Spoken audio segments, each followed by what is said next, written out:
Well, the Democratic Party and its water carriers in the national media are obviously determined to destroy Bernie. He's a threat to them.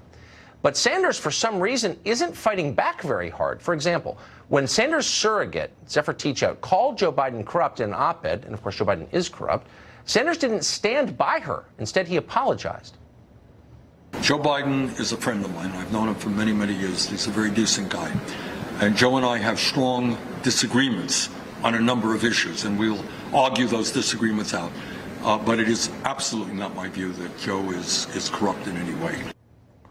So what's your view on Joe Biden essentially taking bribes from the credit card companies which are wrecking your life? Sanders didn't say. He folded. And he did the same thing 4 years ago, too, when he refused to attack Hillary Clinton over an email scandal or really anything else. He gave her a pass. How'd she repay him? By attacking Sanders and his supporters as sexist, while suggesting that millions who back him are a bunch of, quote, nobodies. Anya Parampil is a journalist at the Gray Zone, one of our favorite guests. She joins us tonight. Anya, great to see you tonight. So sweet. So two things. Do you think that Sanders' recent rise, and we'll see if it sustains, but it's real, is the result of the establishment on the Democratic side coalescing against him?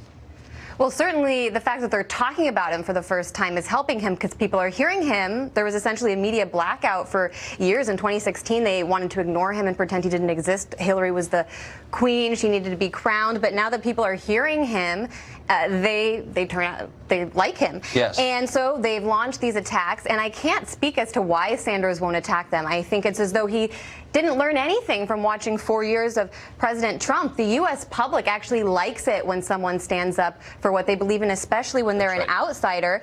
And there's obviously a concerted effort on behalf of the neoliberal establishment of the Democratic Party to push Sanders to throw his progressive surrogates, like Zephyr Teachout, under the bus, so that at the end of the day, his campaign stands for nothing. It's the same tactic they used against Jeremy Corbyn in the Labour Party, where they attacked him relentlessly, accused him of being an anti-Semite, and then he didn't fight back. And if you don't fight back and you throw your friends under the bus, you're alone at the end of the day. So the New York Times, which really is, or always was anyway, you know, the organ of the Democratic establishment, I think it still is, they really have led the charge against Sanders, particularly in their endorsements. I don't know if you folks Absolutely incredible, Tucker. I mean, I subjected myself to watching this reality show the New York Times put together of their endorsement conversations, saying they want transparency, which I think is great. As my colleague at the Gray Zone, Aaron Mate, said, I think a lot of us would like more transparency from the New York Times as to why they support disastrous regime change wars in Latin America and all over the world. Good question. I don't know why they don't want us in on those conversations, but it was absolutely stunning to hear out of the entire room, only one person, the editorial board was given each 2 votes. Sanders was only mentioned once. They voted for Bloomberg the same amount of times that they voted for Sanders, and that's because while no one listens to the New York Times actually to make their voting decisions, it does offer a window into the identity crisis faced by the neoliberal corporate ruling class at the moment.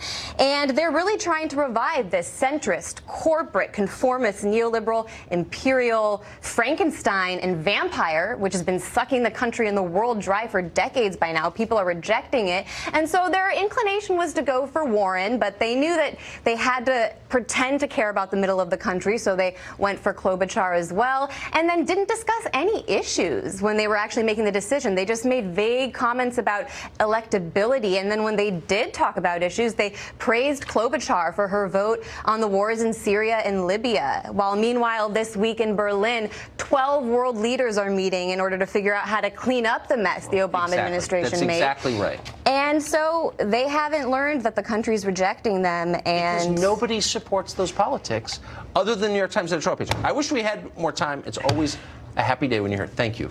Thank you, Tucker.